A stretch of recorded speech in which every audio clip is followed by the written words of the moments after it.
بسم الله الحمد لله رب العالمين والعاقبة للمتقين وأصلي وأسلم على رسولنا محمد وعلى آله وأصحابه ومن تبعهم بإحسان إلى يوم الدين. السلام عليكم ورحمة الله وبركاته. Слава на Аллах, единствения, превеликия, Всевишния, този, който единствено заслужава да бъде обожествяван с искреност, и нека салату салама да бъде за Мухаммад саллаллаху алейхи васелям, последния от пратениците и от пейгамберите, неговото семейство, сподвижниците му и всичките му последователи до каяметския ден. Казва Аллах в Коран Керим: وَكُلًّا نَقُصُّ عَلَيْكَ مِنْ أَنْبَاءِ الرُّسُلِ مَا نُثَبِّتُ بِهِ فُؤَادَكَ. Казва: и разказваме от всички вести за пратениците това, с което укрепваме твоето сърце, визирайки Мухаммад саллаллаху алейхи васелям. И след това, разбира се, разказите за пратениците и за пейгамберите и за техните народи са от нещата, които укрепват нашата вяра, които затвърждават стъпките наши по правия път на Всевишния Аллах и са причина ние да се устоим на този прав път. Поради тази причина, тази вечер, иншаллах, и утре вечер, ще говорим за един от пейгамберите,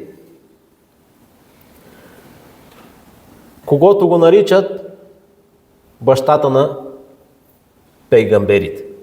Сещате ли се кой е? Бащата на пейгамберите. Ибрахим алейхиссалам.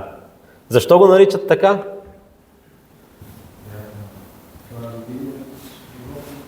Да, той е Халилуллах, любимецът на Аллах. وَاتَّخَذَ اللَّهُ إِبْرَاهِيمَ خَلِيلًا. Аллах казва в Коран Керим: и Аллах прие Ибрахим за свой любимец. Любимецът на Аллах субханаху ва та'аля, Ибрахим алейхиссалам. Но защо е бащата на пейгамберите, на пророците?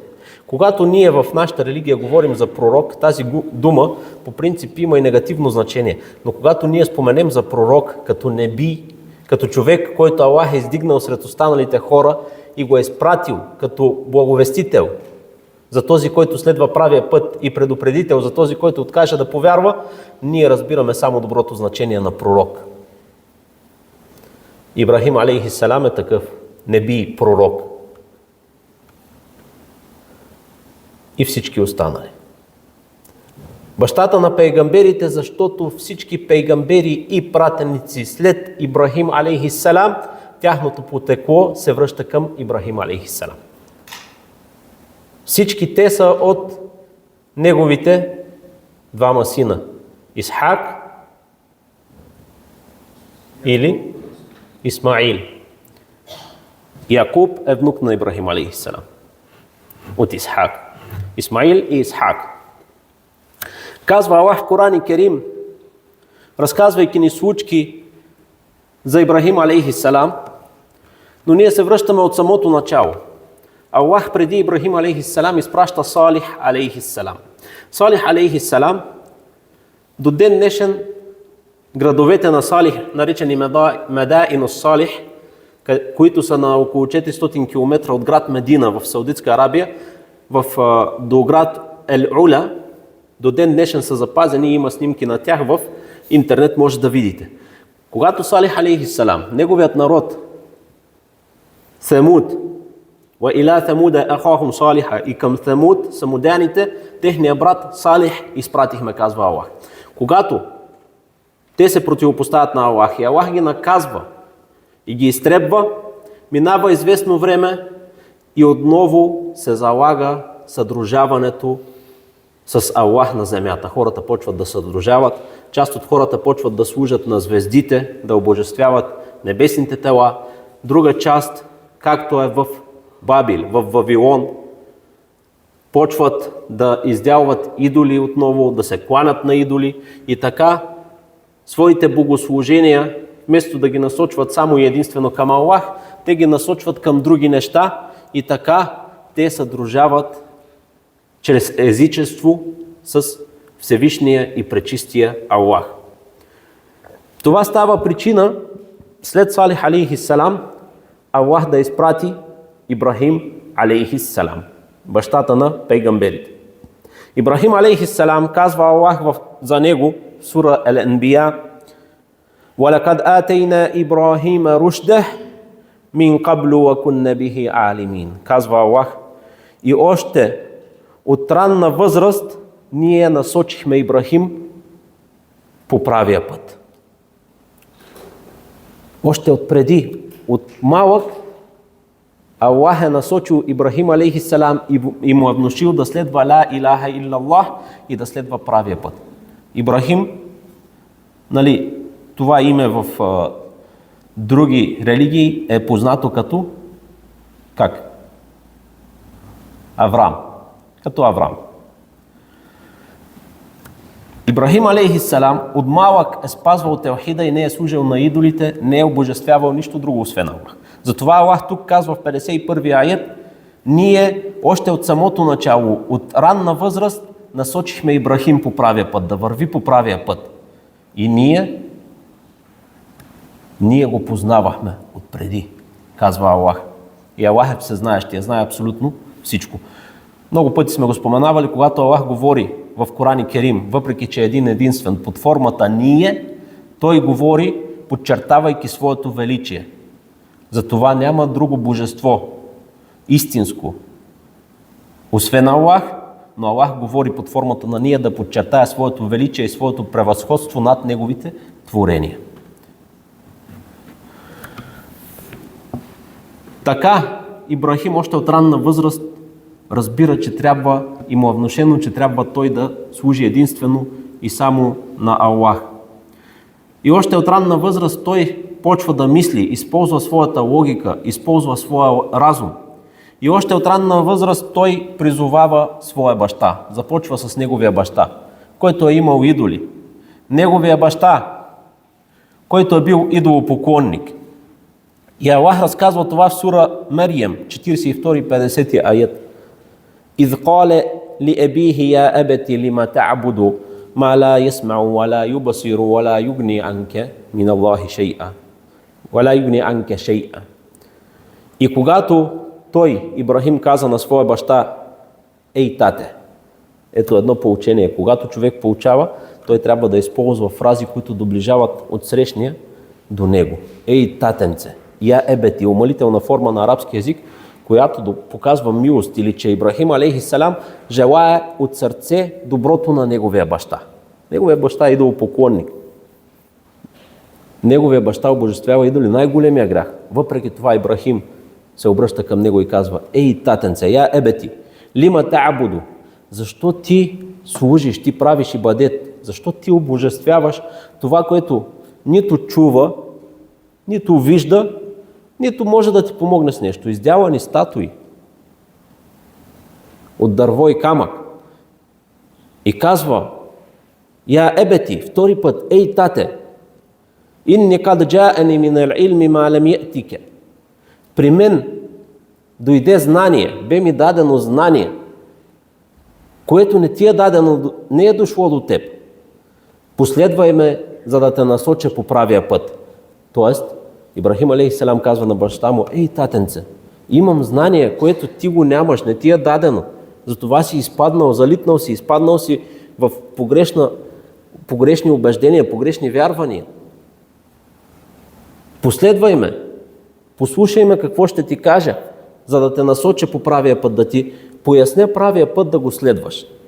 Хидая, напътствието, думата хидая на арабски има две значения в себе си. Едното е хидая, което включва насоки, наставления, това, което е при нас хората. Тоест, напътствие, човек да разговаря с отсрещния, да му поясни напътствието на Аллах, да се опита да, чрез разумни доводи, да го накара отсрещния да разбере кой е правия път и коя е истината. И втория вид хидая, това е вече сполука от Аллах да се следва истината при дадения човек. Или Аллах да му даде сполука, човека да приеме истината със сърцето си и да върви по правия път. Това го владее само и единствено Аллах субханаху ва та'аля. Това е при Аллах субханаху ва та'аля. Тук Ибрахим алейхиссалам казва на баща му: ехдике, за да те напътя, т.е. да те насоча, да ти поясня правия път. Я ебети ла те'абуди шейтан. И трети път Ибрахим алейхиссалам се обръща към баща му и му казва: ей тате, ей татенце, не служи на шейтана, не обожествявай шейтана.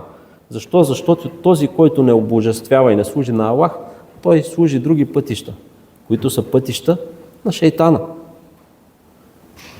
Инна шейтана кане лиррахмани асия.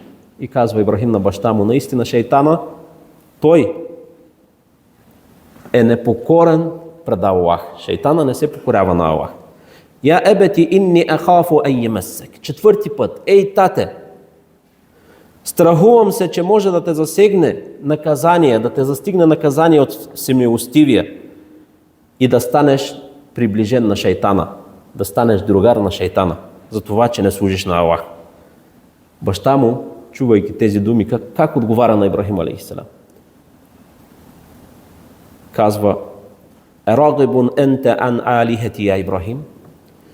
Нима ти се отвръщаш, нима ти отричаш моите божества, ей Ибрахим. Леин лем тентехи. Ако не престанеш, казва баща му, ако не престанеш, аз ще те убия с камъни. Ще те захвърля, ще те убия с камъни. И казва: вахджурни мелия. Остави ме завинаги, бягай от мен, не искам да те виждам. Напусни и ме остави и повече не ме търси.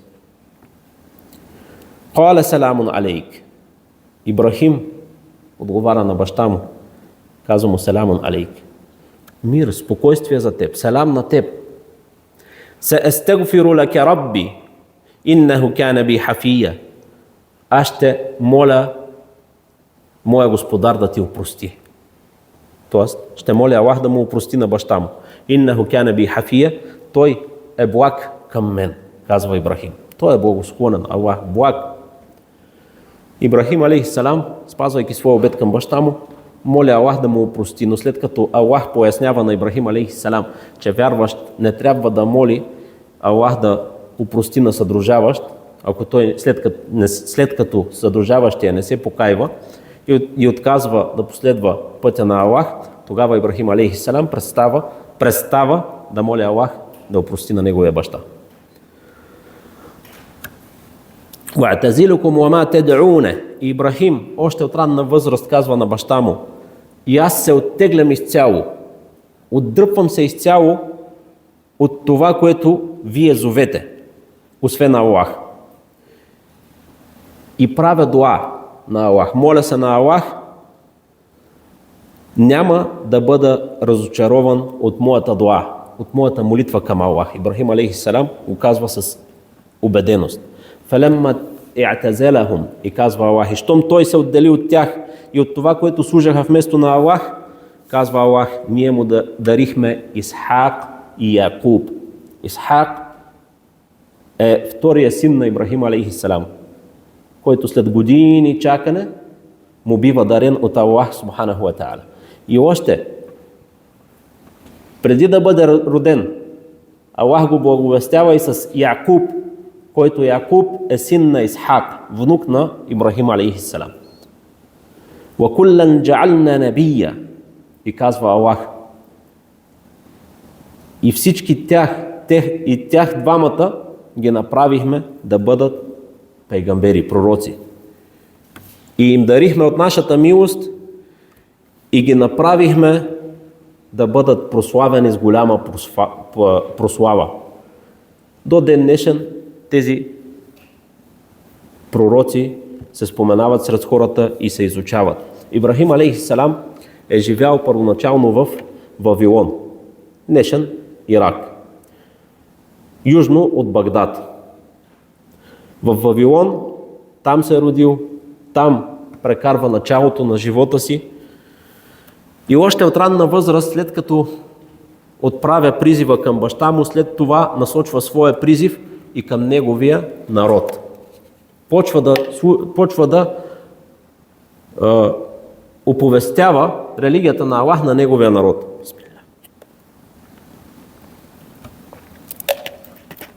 Аллах казва това, описвайки го в сура Ал-Анбия, 52-57 аят. Нататък казва: и когато той, Ибрахим, каза на баща му и на неговия народ, какви са тези изделани статуи, изваяни статуи, на които вие се кланяте. И неговия народ са отговорили: ние заварихме нашите предци да служат на тях. Тоест, след като Ибрахим ги пита, обикновено довода във всички времена на хората е бил сходен. Ние заварихме нашите баби, нашите дядовци, нашите бащи, нашите предци да го правят и ние го правим. Както те служаха на тези идоли, ние по същия начин обожествяваме тях. Ибрахим им казва: вие и вашите предци сте в явна заблуда. И те отговарят на Ибрахим алейхиссалам: нима ти си ни дошъл с истината, или не се подиграваш, или се шегуваш с нас? И Ибрахим отговаря: не, т.е. не се шегувам с вас, дошъл съм с истината.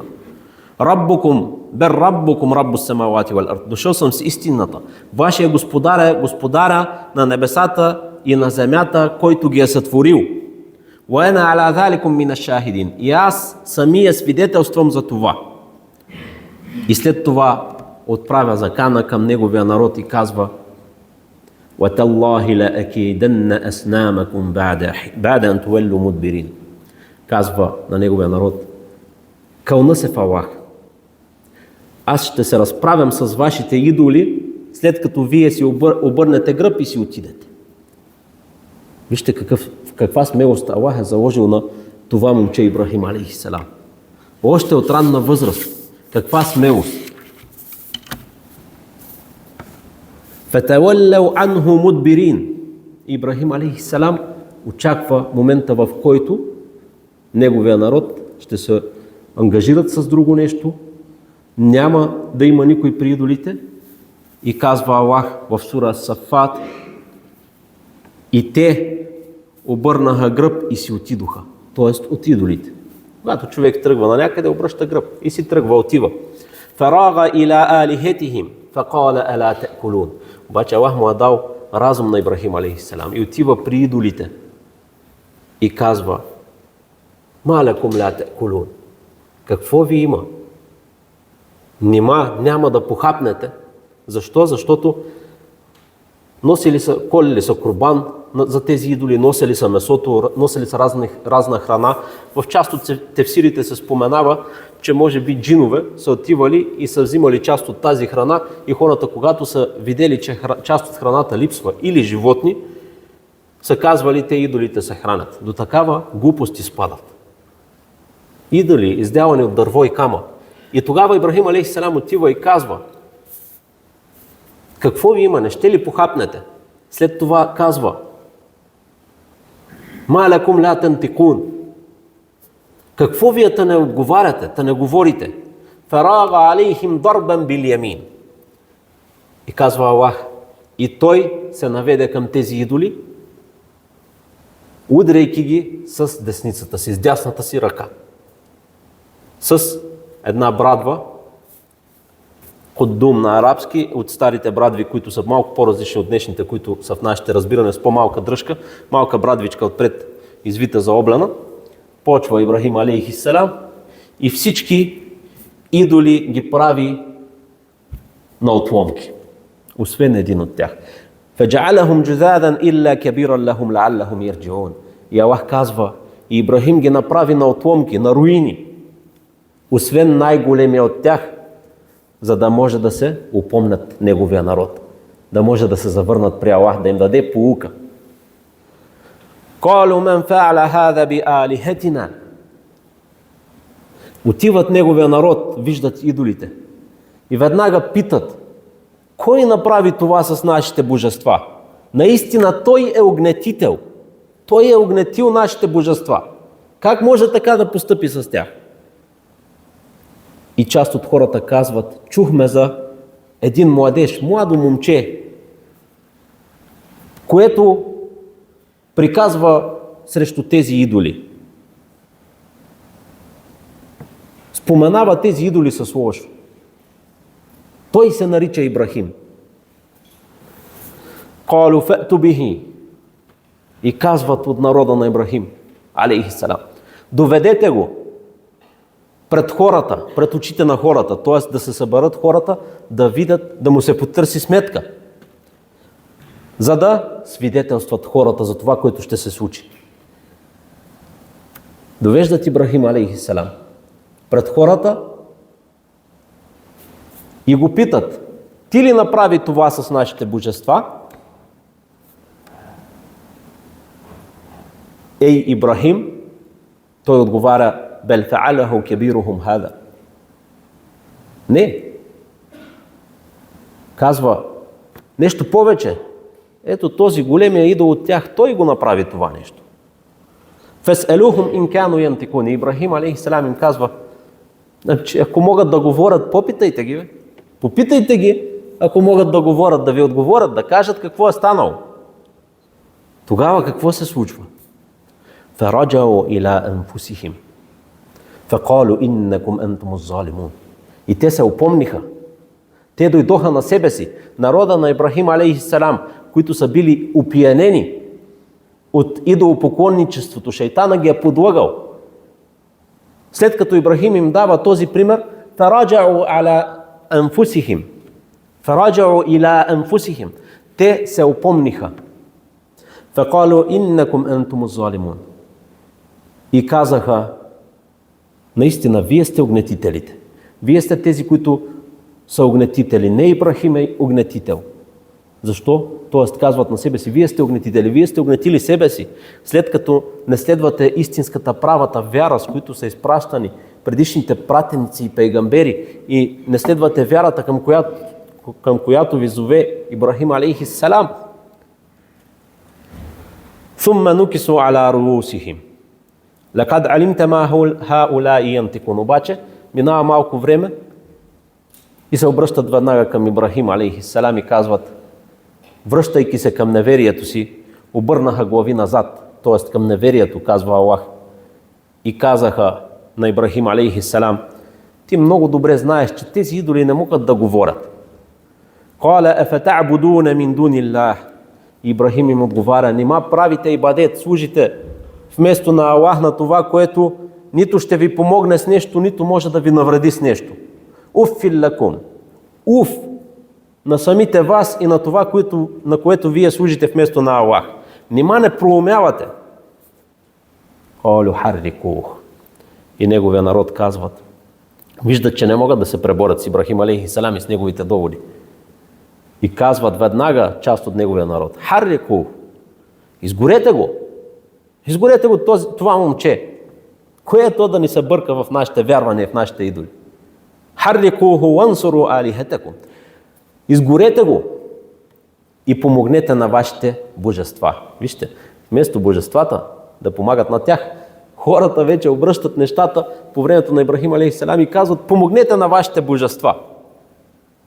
Какви божества са, ако имат нужда хората, които имаме недостатъци и сме грешни, да им помагам? Аллах да пази. Аллах е съвършен. Изгорете го и помогнете на вашите божества, ако вие наистина ще правите нещо. Ин кунтум фаили. Така решават да съберат огромна клада с огън. Събират я, събират. Даже се споменава в историята и в тефсирите, че имало жени, които са се заричали, давали са клетва, обет в името на тези божества, че ако им бъде излекувано детето или ако те бъдат излекувани, ще отидат и ще събират дърва за кладата на Ибрахим, алейхиссалам, в която ще бъде изгорен. Събират огромна клада, разпалват тази клада. Когато я разпалват, не може да я доближат. По времето на Ибрахим алейхиссалам, част от тълкователите казват, че това е първият човек, който измисля катапулта. Ден днешен, алхамдулилlah, вижте в каква благодат живеем, колко много блага имаме. Но може ли да си представим времето на Ибрахим алейхиссалам и преди него? Това знание, което го имаме, дали 20% са го имали. И казват, първият човек по времето на Ибрахим алейхиссалам измисля катапулта. Обаче, този човек го измисля, за да хвърлят Ибрахим алейхиссалам отдалече в огъня и до каяметския ден ще има грях за това, което и на каяметския, и след каяметския ден за това, което е направил. Измислят катапулта, слагат Ибрахим алейхиссалам, завръзват го, този катапулт отдалече и го мятат с него в огъня. Преди да попадне в огъня, Джибрил алейхиссалам отива при него и го пита: ей, Ибрахим, имаш ли нужда от мен? Ибрахим алейхиссалам отговаря: що се отнася до теб? Не. Тоест, аз нямам нужда от теб. Ти си творение от творението на Аллах. Що се отнася до Аллах, аз имам нужда от него. Хасби Аллаху ва ни'мал вакил. Достатъчен ми е Аллах и колко прекрасен довереник е той. Ибн Аббас казва: Хасбун Аллаху ва ни'мал вакил. Достатъчен ми е Аллах, колко добър довереник е той. Това са думите, които е казал Ибрахим алейхиссалам, когато е бил хвърлен в огъня.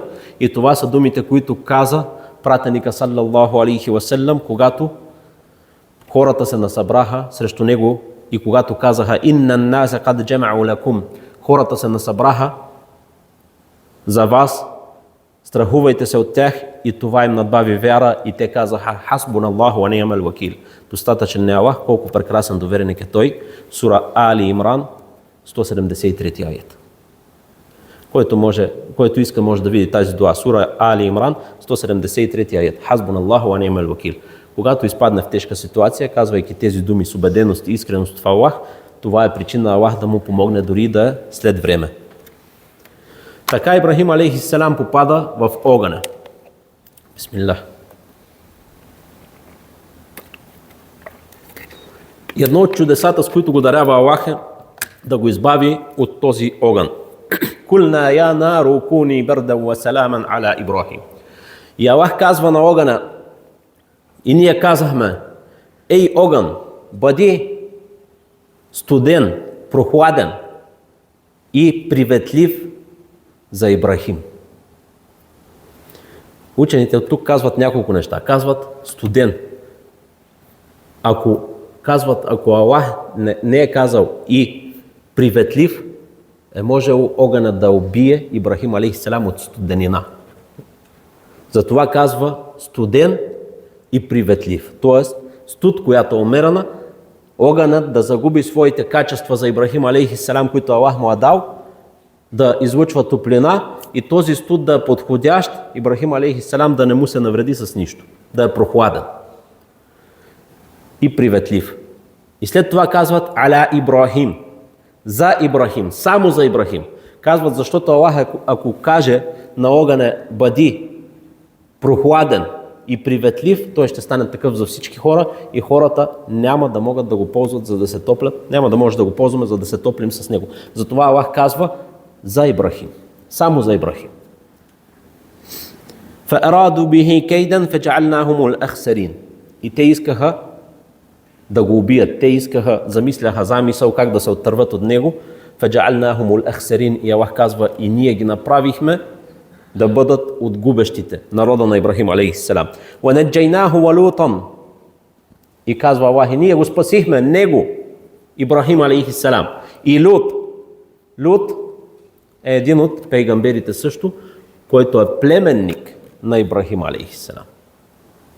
Племенник на Ибрахим алейхиссалам. Спасихме него и Лут към земята, която дарихме с берекет. Коя е земята, която дарихме с берекет?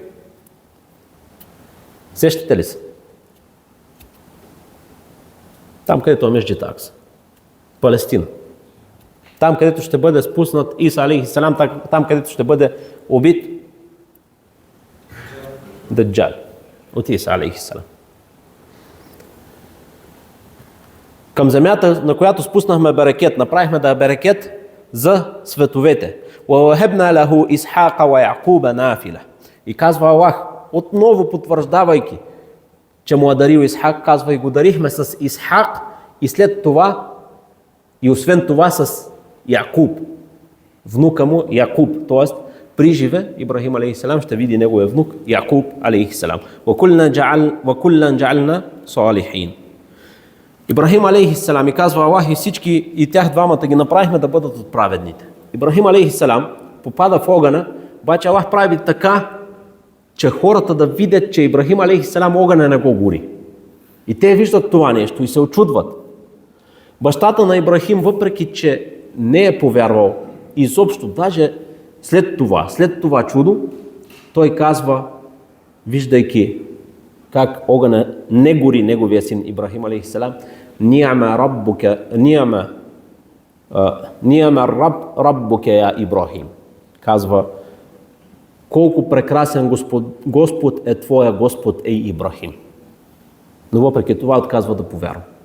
Майката на Ибрахим алейхиссалам, когато вижда това нещо, тя казва на Ибрахим алейхиссалам, помоли се на твоя Господ да дойда при теб. Ибрахим алейхиссалам прави дуа, майка му отива до него и се връща, излиза от огъня. След това жива и здрава, но въпреки това отказва да повярва. Въпреки това нещо, Ибрахим алейхиссалам към този момент вече се е оженил за Сара, неговата съпруга. Само 3 са вярващи от неговия народ. Един от тях е Ибрахим алейхиссалам, неговия племенник Лут алейхиссалам и неговата съпруга Сара. 3. Други всички отказват да повярват. Въпреки голямото чудо, което дава Всевишния Аллах на Ибрахим алейхиссалам.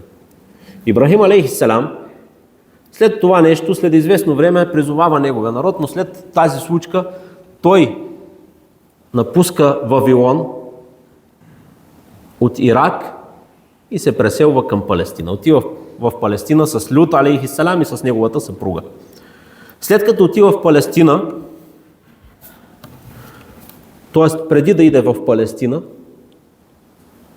изпуснах това нещо, преди да иде в Палестина, когато се случва тази случка и бива спасен от огъня, един от кралете,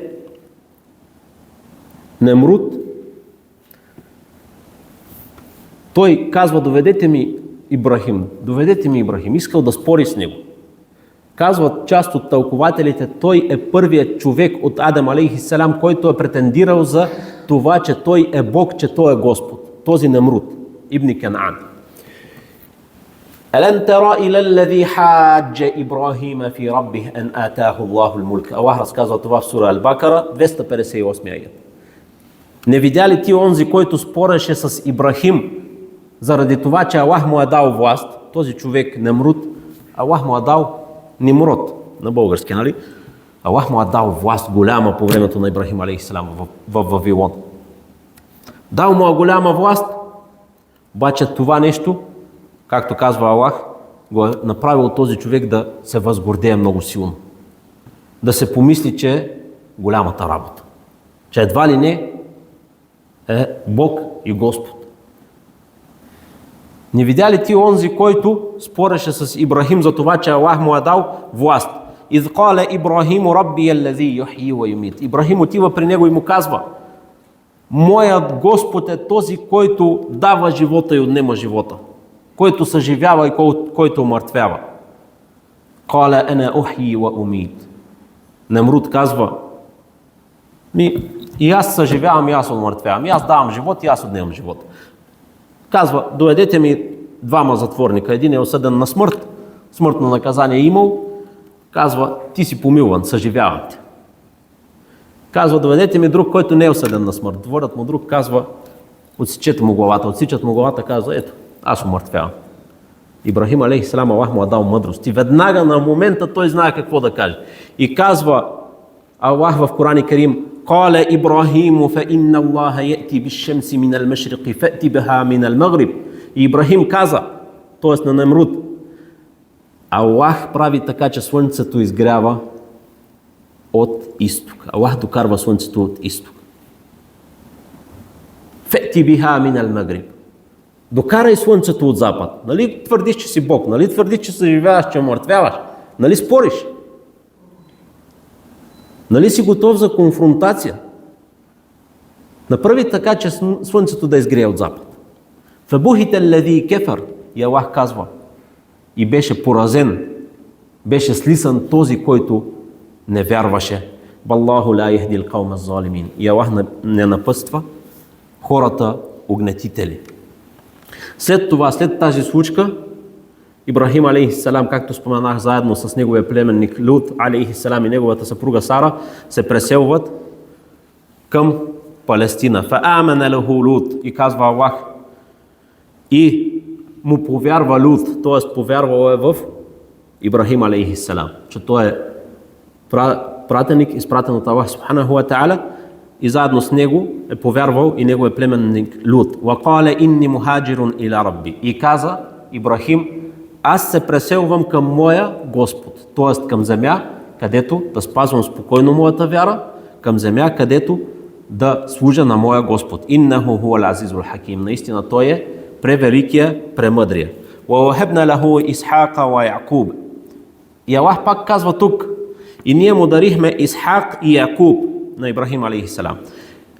И направихме в неговото потомство да бъде пророчеството. Ето, направихме в неговото потомство да бъде пророчеството и да бъде посланията. Тоест, книгите, свещените, които Аллах е ниспославал на пратениците след Ибрахим алейхиссалам, те са ниспославани на потомците на Ибрахим алейхиссалам, които всъщност са пратеници и пейгамбери.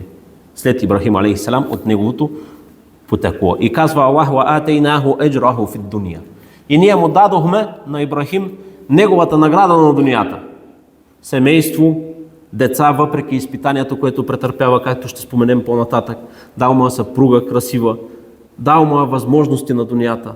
Аллах казва, и ние му дадохме неговата награда на дунията. Ва иннаху фил ахирати лемина салихин. И той в отвъдното е от праведните. Тоест, неговата награда в отвъдното си остава.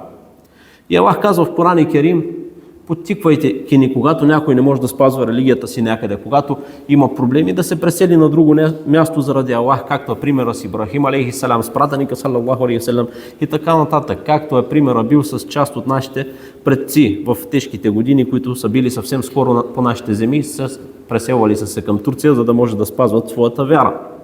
Казва Аллах, кул сиру фил арди. Кажи, вървете, странствайте по земята. Вървете по земята и вижте какъв бе края на престъпниците, тези, които престъпват границите на Всевишния Пречистия. وَنَجَّيْنَاهُ وَلُوطًا إِلَى الْأَرْضِ الَّتِي بَارَكْنَا فِيهَا لِلْعَالَمِينَ. И Аллах казва, и ние го спасихме него и Лут към земята, която благословихме, дарихме с берекет за световете. Отива в Палестина и след кратко време Ибрахим алейхиссалам с неговата съпруга Сара решава, че ще иде към Египет, за да призовава там хората към религията на Аллах.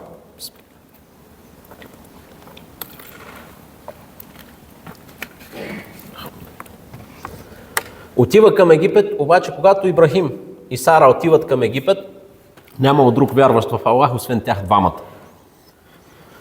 Отиват в Египет и се сблъскват с нещо неочаквано. Там кралят на Египет по това време, по времето на Ибрахим алейхиссалам, бил човек, който се отдал на своите страсти.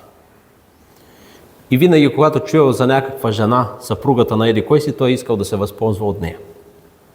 Чува за Сара, праща неговите войници да вземат Сара. Обаче Ибрахим алейхиссалам разбира за това нещо отпреди да идат при него. И когато го питат коя е тази жена, Ибрахим алейхиссалам казва, тя е моя сестра, т.е. иска да каже с намерението си, тя е моя сестра по вяра, за да не изяви, че тя му е съпруга. Защото този крал се стремял към женените жени. Тя е моя сестра. И войниците се връщат. Отиват при краля, обаче той казва, нищо, доведете ми я. Ибрахим алейхиссалам се опитва да се съпротивлява, Сара се опитва да се съпротивлява, но войниците я отвличат. Отвеждат я при този крал, Ибрахим алейхиссалам почва да прави дуа на Аллах. Прави дуа, прави. Неговата съпруга също почва да прави дуа. Как казва Аллах в Коран Керим? Еммен юджибул муттарра идha да'ah. И кой е този, който откликва на призива на бедстващия, когато го призове, и премахва лошото, и ви прави да бъдете наместници по земята. Прави земята да се наследява от едни хора след други. Илахум ма Аллах, нима има друг Бог освен Аллах, или заедно с Аллах, малко вие проумявате. И казва: وَإِذَا سَأَلَكَ عِبَادِي فَعَنِّي فَإِنِّي قَرِيبٌ. И когато те попита моя раб за мен, аз съм близо. Приемам зовът на зовящия ме, дуата на отправящия дуа, когато той отправи дуа. И казва Аллах: فَلْيَسْتَجِيبُوا لِي. Нека ми откликват, нека откликваме на Аллах, спазвайки неговата религия и неговите повели. فَلْيُؤْمِنُوا بِي وَلْيُؤْمِنُوا بِي. И нека вярват в мен, за да сполучат. Ибрахим алейхиссалам прави дуа, неговата съпруга Сара прави дуа. Този крал влиза при Сара, искайки да се възползва от нея. Тя прави дуа, Аллах да го парализира. И Аллах приема на момента нейната дуа. И той се парализира, освен устата му, да може да говори. И той казва, разбира, че има нещо в нея. И вижда, че тя се моли. И казва: помоли се на твоя Господ, на твоя Бог, да ми върне здравето. И казва: аз ще те оставя. Тя прави дуа на Аллах, връща му здравето и той пак тръгва към нея. Втори път бива парализиран. Тя отправя дуа Аллах да му парализира тялото и той бива парализиран. Пак казва: помоли се на твоя Бог да ми върне възможността да се движа, да ми върне здравето и аз няма да те докосна. Втори път тя се моли на Аллах и Аллах му връща възможността да се движи и той пак тръгва към нея. Тя пак прави дуа и пак се парализира. И третия път вече казва: направи дуа на Аллах да ми върне здравето, да мога да се движа, повече няма да пристъпя към тебе. И на третия път тя прави дуа и Аллах му връща здравето и казва, извиква неговите слуги и казва, войниците му, казва: отведете тази жена, тя е шайтан. Отведете я, тя е шайтан, тя е шарлатанка. И казва обаче, въпреки това казва, усеща явно, че нещо има в нея, защото разбира, че не е шарлатанка, въпреки че го е казал, може би, и Аллах знае най-добре, и подарява на Сара, на Сара, подарява съпругата на Ибрахим алейхиссалам, една рубина на име, как? Хаджар. Една рубина на име Хаджар. И Сара се връща при Ибрахим алейхиссалам и разказва какво се случва. Така, след тази случка, Ибрахим алейхиссалам с неговата съпруга Сара и с рубината, която е дарена на неговата съпруга Сара Хаджар, те се завръщат и отиват в Палестина от Египет. Така те се връщат към Палестина и оттам нататък вече продължава останалата част от историята за Ибрахим алейхиссалам, в която има също много интересни неща и с която, иншаллах, ще продължиме утре вечер в Бориново. Моля Аллах да направи тези истории за пратениците и пейгамберите да са нещата, които ни надбавят вяра и са причина да стъпваме стабилно и да вървим стабилно по неговия път. Моля Аллах да опрости нашите грехове. Моля Аллах да засили нашата вяра, да ни опази от неверието, от съдружаването, от двуличието, от завистта, от омразата и от нещата, които отслабват нашата вяра или анулират. Моля Аллах да ни дари със силна вяра, да помогне на нашите братя и сестри, които страдат по целия свят, да излекува болните от нас. Моля Аллах да ни дари с добър завършек на дунята и да ни прибере душите с думите Ла илаха иллаллах. Амин. وصلى الله وسلم على نبينا محمد والحمد لله رب العالمين.